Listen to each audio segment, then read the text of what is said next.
बिस्मिल्लाहिर्रहमानिर्रहीम। अस्सलाम वालेकुम नाज़रीन, पाक दीन इस्लाम में आपको खुश आमदीद कहा जाता है। और आज मैं आपके साथ एक बादशाह और उसके दलेर बेटे का वाक़या बयान करने वाली हूँ। ये वाक़या ईमान अफरोज़ होने के साथ साथ सबक आमूज़ भी है, लिहाजा वीडियो को स्किप किए बगैर मुकम्मल देखिएगा ताकि इस वाक़या का मकसद आप लोगों तक आसानी से पहुँच सके।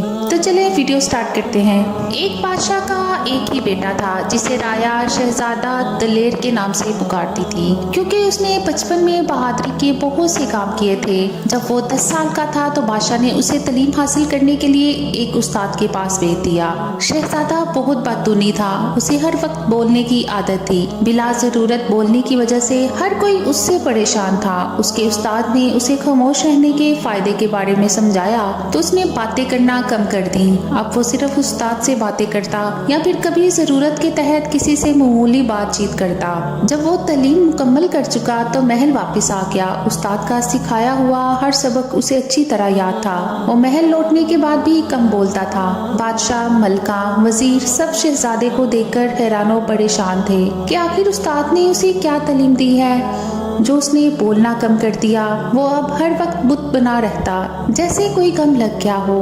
बादशाह और मलका ने हर तरह के हरबे आजमाए कि शहजादा पहले की तरह बातें करने लगे, लेकिन कोई तरीका काम ना आया। काफी सोच विचार के बाद एक वजीर ने बादशाह को सलाह दी कि शहजादे को शिकार पर ले चलते हैं, शायद वहां जाकर उसका दिल बहल जाए और वो पहले की तरह खुश रहने और बातें करने लगे। बादशाह को उम्मीद तो ना थी, लेकिन वो अपने बेटे को खुश देखने के लिए हर मुमकिन कोशिश करना चाहता था, इसलिए फौरी राजी हो गया। बादशाह समेत तमाम अमीर और वजीर शहजादे को लेकर जंगल शिकार करने गए।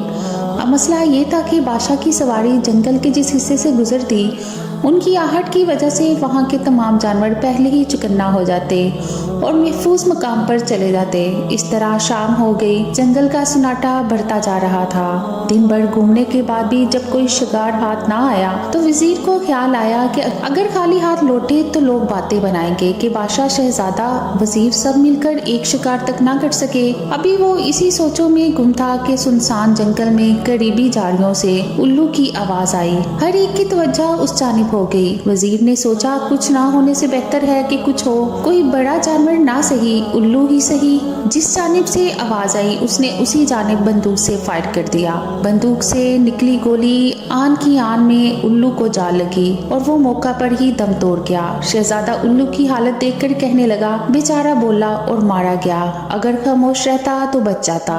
अब बादशाह समेत हर कोई शहजादे को हैरानगी से देख रहे थे कि उसने कितने पते की बात की। उस्ताद ने उसे कैसा सबक सिखाया था। वाकई अगर इस वक्त उल्लू बोलता नहीं तो उसकी जिंदगी बच जाती। वो यूं वजीर के हाथों शिकार ना बनता। बिला जरूरत और हर वक्त बोलने से कैसे नुकसान होता है। बातें करना अच्छी बात है, लेकिन बोलते वक्त ये ख्याल रखें कि आप क्या कह रहे हैं। इससे किसी का दिल तो नहीं दुख रहा। आपकी बात में दलील और आपकी बात में कोई दलील है। बाज़ औक़ात हमें हमारा कहा हुआ ही लौट कर हमारे पास आता है। इसीलिए तो कहते हैं कम बोलना और समझदारी की बात करना अक्लमंदों की निशानी है। उम्मीद करती हूँ कि आज का वाक़या आपको अच्छा लगा होगा। मज़ीद अच्छे वाक़यात के लिए मेरे चैनल को सब्सक्राइब करें, वीडियो को लाइक करें। अल्लाह निगहबान।